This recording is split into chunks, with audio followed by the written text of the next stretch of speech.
Hola, ¿qué tal? Bienvenidos a un nuevo video.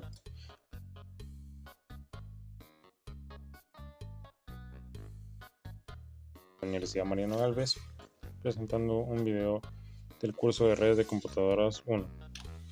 Este video se compone de 3 módulos. ¿Cuál sería el módulo 1 respecto a las redes de computadoras? Vamos a ver la clasificación de las redes. Vamos con la primera, que sería PAN o Personal Area Network. Para llevar a cabo un intercambio de datos, los terminales modernos como smartphones u ordenadores portátiles permiten asociarse ad hoc a una red. Esto puede utilizarse por cable y adoptar la forma de una Personal Area Network o PAN. Vamos con la LAN. Dice, si una red está formada por más de un ordenador, esta recibe el nombre de Local Area Network o LAN. Una red local de tales características puede incluir a 2 ordenadores en una vivienda privada o a varios miles de dispositivos en una empresa.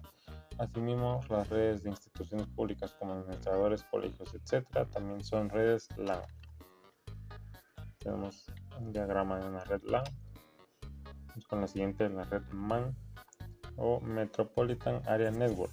Es una red de telecomunicaciones de banda ancha que comunica varias redes LAN en una zona geográficamente cercana. Por lo general se trata de cada una de las sedes de una empresa que se agrupan en una MAN por medio de líneas arrendadas. Para ello entran en acción routers de alto rendimiento basados en fibra de vidrio. Tenemos el diagrama de una MAN. Vamos ahora con las WAN o Wide Area Network. Son redes de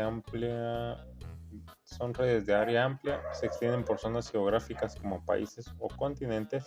El número de redes locales o terminales individuales que forman parte de una WAN es en un principio ilimitado, mientras que las LAN y las MAN pueden establecerse a causa de la cercanía. En las WAN entran en juego técnicas como IP, MPLS, PDH, SDH, SONET y ATM. Vamos con las GAN o Global Area Network. Una red global como Internet recibe el nombre de Global Area Network. Sin embargo, no es la única red de ordenadores de esta índole. Las empresas que también son activas a nivel internacional mantienen redes aisladas que comprenden varias redes WAN y que logran así la comunicación entre los ordenadores de las empresas a nivel mundial. Y por último vamos con la VPN o Virtual Private Network. Una red privada virtual es una red de comunicación virtual que utiliza la infraestructura de una red física para acceder a sistemas informáticos de manera lógica. Lo más común es utilizar Internet como medio de transporte, ya que este permite establecer la conexión entre dos ordenadores a nivel mundial. La transferencia de datos tiene lugar dentro de un túnel virtual erigido entre un cliente VPN y un servidor VPN. Vamos con las topologías de redes. Vamos con la primera, que sería la topología NIO.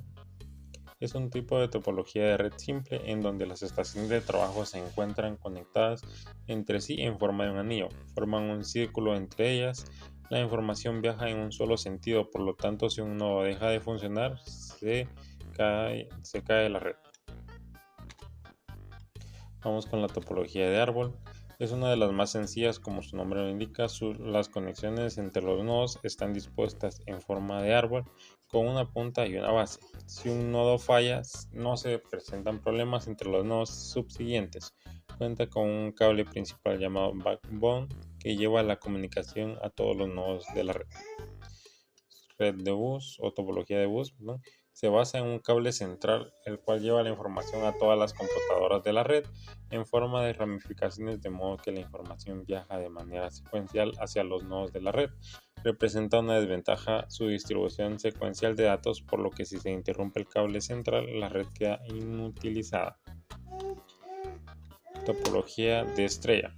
Acá la distribución de la información va desde un punto central o un host hacia todos los destinos o nodos de la red. Se puede notar que el host realiza todo el trabajo. La desventaja es que si un nodo falla, la red continuará trabajando sin inconveniente, aunque depende del funcionamiento del host. Topología de malla. Definida como topología topología de trama, se trata de un arreglo de interconexión de nodos entre sí. Su importancia radica en que la información puede viajar en diferentes caminos, de manera que si llegara a fallar un nodo, se puede seguir intercambiando información sin inconveniente alguno entre nodos. Y por último, la topología híbrida. Es una combinación de dos o más topologías diferentes para adaptar la red a las necesidades del cliente. De este modo podemos combinar las topologías que deseemos, obteniendo infinitas variedades. Seguimos con el modelo de referencia OSI. El modelo OSI se divide en 7 capas de manera descendente. Vamos con la séptima capa, que es la capa de aplicación. Esta es la única capa que interactúa directamente con los datos del usuario. Las aplicaciones de software como navegadores web y clientes de correo electrónico dependen de la capa de aplicación para iniciar comunicaciones. Sin embargo, debe quedar claro que las aplicaciones de software cliente no forman parte de la capa de aplicación. Más bien, la capa de aplicación es responsable de los protocolos y la manipulación de datos de los que depende el software para presentar datos significativos al usuario. Vamos a ver, ahí está la capa de aplicación. Vamos con capa de presentación. Esta capa es principalmente responsable de preparar los datos para que los pueda usar la capa de aplicación. En otras palabras, la capa 6 hace que los datos se preparen para su consumo por las aplicaciones. La capa de presentación es responsable de la traducción, el cifrado y la comprensión de los datos. Dos dispositivos de comunicación que se conectan entre sí podrían estar usando distintos métodos de codificación, por lo que la capa 6 es la responsable de traducir los datos entrantes en una sintaxis que la capa de aplicación del dispositivo receptor pueda comprender.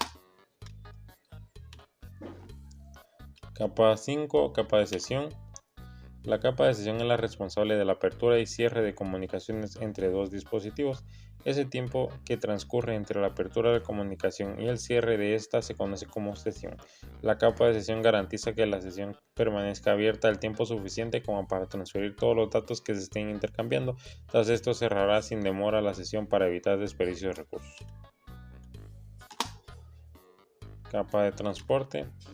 La capa 4 es la responsable de las comunicaciones de extremo a extremo entre dos dispositivos. Esto implica, antes de proceder a ejecutar el envío a la capa 3, tomar datos de la capa de sesión y fragmentarlos seguidamente en trozos más pequeños llamados segmentos. La capa de transporte del dispositivo receptor es la responsable luego de rearmar tales segmentos y construir con ellos datos que la capa de sesión pueda consumir. Capa de red.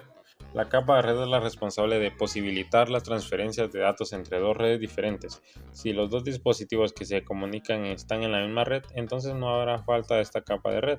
La capa de red lo que hace es fragmentar en el dispositivo emisor los datos de la capa de transporte en unidades más pequeñas llamadas paquetes y rearmarlos después en el dispositivo receptor. La capa de red también busca el mejor camino físico para que los datos lleguen a su destino. Esto se conoce como enrutar. Capa de enlace. La capa de enlace de datos es muy similar a la capa de red, salvo que lo que hace es facilitar la transferencia de datos entre dos dispositivos ubicados en una misma red. La capa de enlace de datos toma los paquetes de la capa de red y los rompe en trozos más pequeños denominados tramas, al igual que la capa de red. La capa de enlace de datos es también responsable del control de flujo y de errores respecto de esta comunicación dentro de la red. La capa de transporte solo realiza esto último respecto de comunicaciones entre redes. Y por último, la capa física. Esta capa incluye los dispositivos físicos que participan en la transferencia de datos, como los cables. Se trata de la capa en la que los datos se convierten en una secuencia de bits, que es una serie de unos y ceros. La capa física de ambos dispositivos debe consensuar además una convención de señales que permita distinguir los unos de los ceros en ambos dispositivos. Vamos con modelo TCP/IP. Esto se divide en capas, específicamente 4. Dentro del modelo TCP/IP existen 4 niveles o capas que hay que tener en cuenta. Vamos a ver. Vamos con la capa de enlace. Es la primera capa del modelo y ofrece la posibilidad de acceso físico a la red. Capa de red proporciona el paquete de datos o datagramas y administra las direcciones IP. Se considera esta capa la más importante y engloba protocolos como IP, ARP, ICMP, IGMP y RARP. Capa de transporte permite conocer el estado de la transmisión así como los datos de enrutamiento y utilizan los puertos para asociar un tipo de aplicación con un tipo de dato. Vamos con la capa de aplicación. Es la parte superior del protocolo TCP/IP y suministra las aplicaciones de red tipo Telnet, FTP o SMTP que se comunican con las capas anteriores.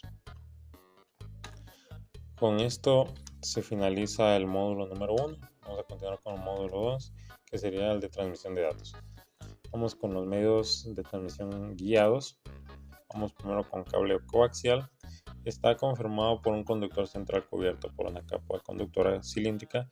Es usado con frecuencia en sistemas troncales o de largo alcance que transmite señales múltiplex con un importante número de canales. Ventajas: el cable coaxial transmite datos a muy alta frecuencia y grandes distancias. Desventaja: necesita más amplificadores que en el cable de par trenzado para la transferencia de datos. Vamos con un cable de par trenzado. Consiste en un cable conformado por un conjunto de pares de hilos de cobre, conductores asociados entre sí, con el propósito de disminuir el ruido de la diafonía con un mayor número de cruces por unidad de longitud. Se mejora el comportamiento ante el problema de la diafonía existentes en tipos básicos de pares trenzados: apantallado, blindado o con blindaje, o no apantallado, sin blindar o sin blindaje. Vamos con fibra óptica. La fibra óptica es un cable conformado por un núcleo de vidrio cubierto por material refractivo y una protección exterior. Esta fibra transporta datos entre sus extremos por medio de pulsaciones de luz. Es más rápida y segura para la transmisión de datos con baja atenuación.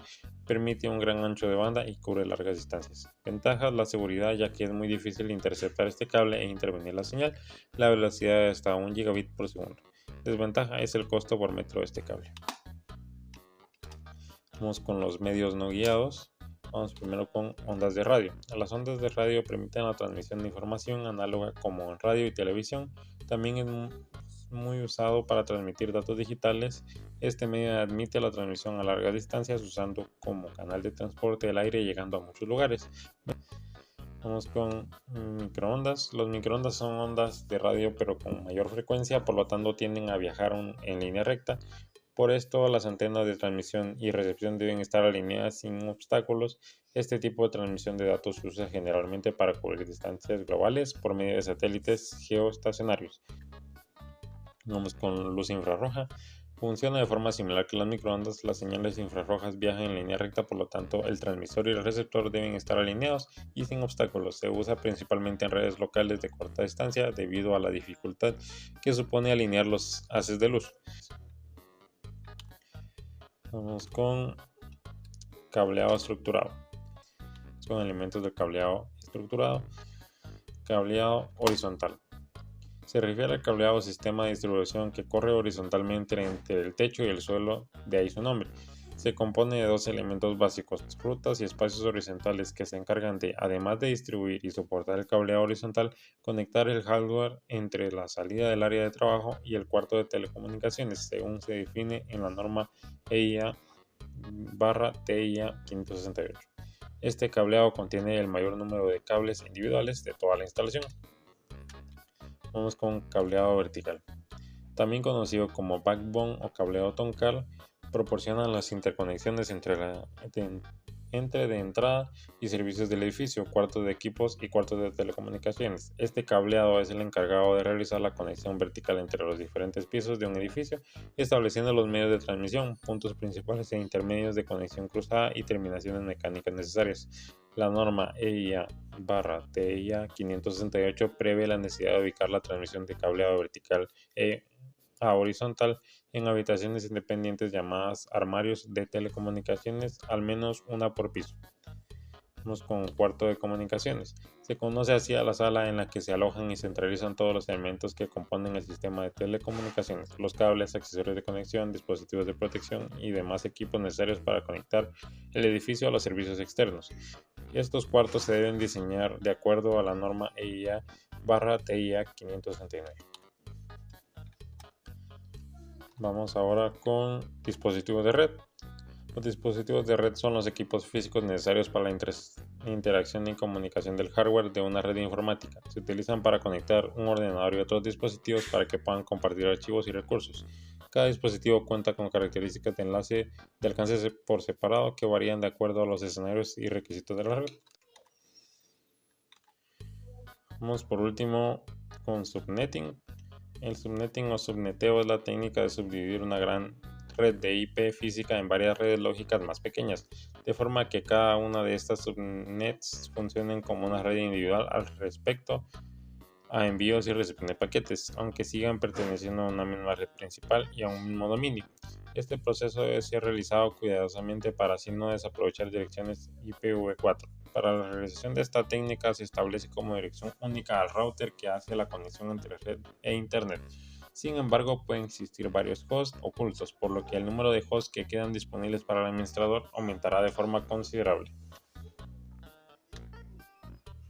Vamos con el módulo número 3, que sería el de transporte de datos. Vamos con TCP y UDP. Vamos primero con TCP. Transmission Control Protocol es un protocolo orientado a la conexión que utilizan los dispositivos para comunicarse a través de Internet. Es uno de los principales protocolos en redes TCP/IP. Vamos con UDP.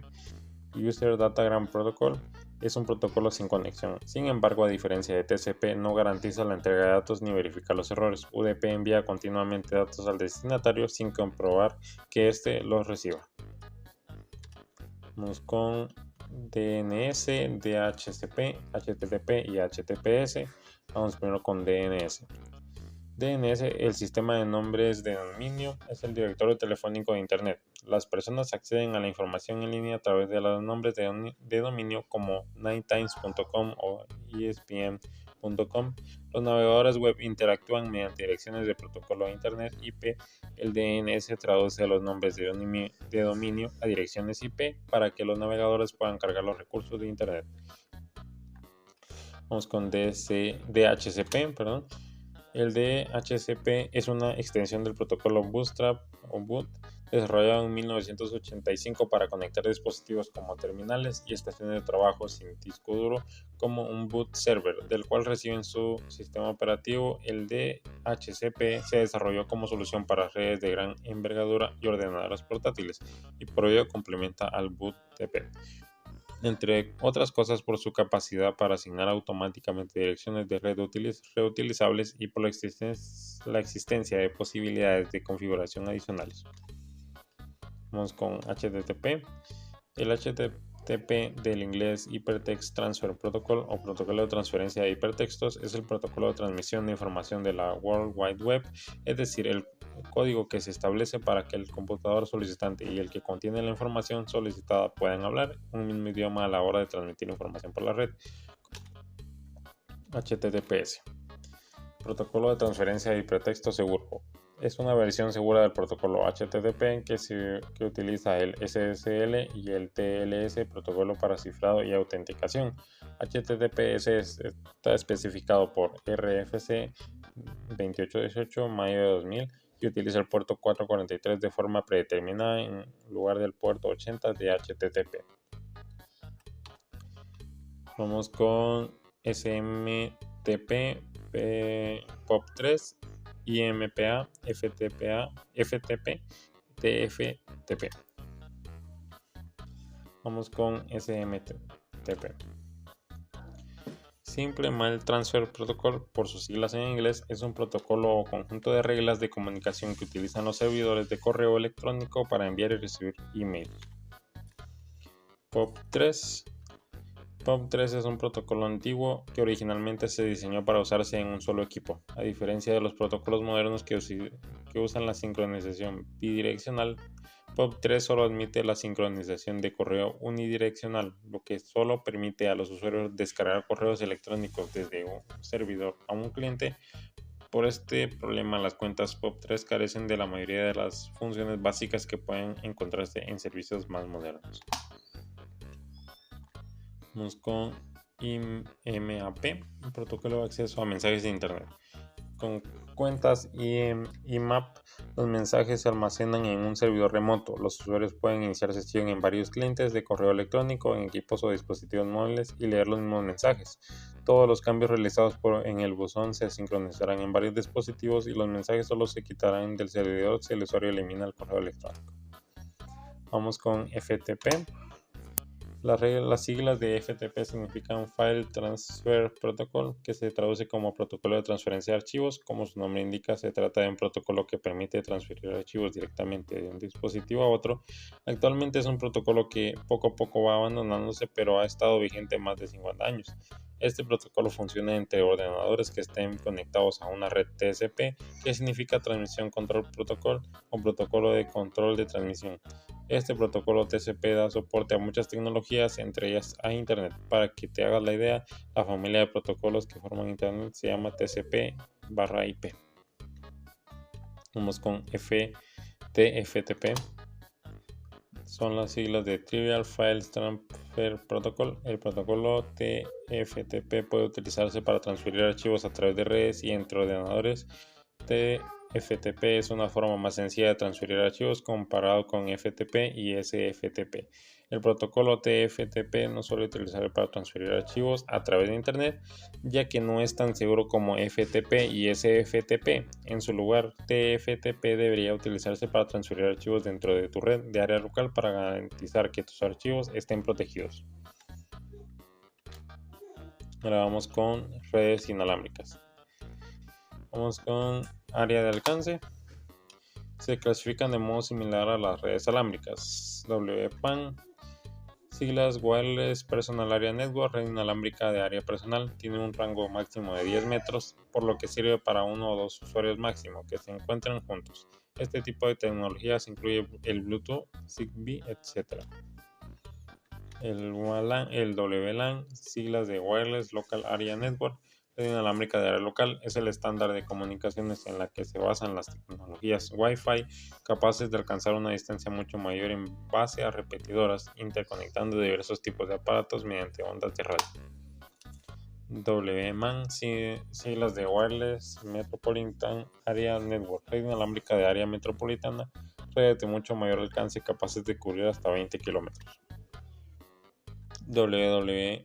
WWAN, siglas de Wireless Wide Area Network, red inalámbrica de área amplia, emplea tecnologías de telefonía celular y microondas para transferir datos a lo largo de enormes distancias. Algunos de sus tipos de tecnología son GPRS, Edge, GSM, 3G, 4G o 5G. Vamos por rango de frecuencia. Dependiendo de qué parte del espectro electromagnético emplee para transmitir, podemos distinguir entre microondas terrestres. Empleando antenas parabólicas de unos 3 metros de diámetro, se emite una señal de microondas que posee un alcance de varios kilómetros, empleando frecuencias entre 1 y 300 Hz. Microondas satelitales opera en base al vínculo entre dos o más estaciones base a través de la intermediación de un satélite suspendido en la atmósfera. Cada satélite posee sus bandas de frecuencia específicas, pero tiene un alcance mucho mayor a una velocidad más alta. Infrarrojos. Emplea moduladores de luz infrarroja no coherente que, al estar alineados directamente o reflejados en una superficie adecuada, alcanzan entre 300 Hz y 384 THz de velocidad de transmisión de datos. Sin embargo, no puede atravesar las paredes. Ondas de radio. Emplea ondas de diversas frecuencias AM, FM, HF, VHF, UHF, etc. para emitir y recibir señales de información, logrando una eficacia alta en cortas distancias, incluso a través de paredes, pero perdiéndose a medida que el receptor se aleja físicamente. Esto damos por concluido el módulo número 3. Gracias por ver el video. Hasta la próxima.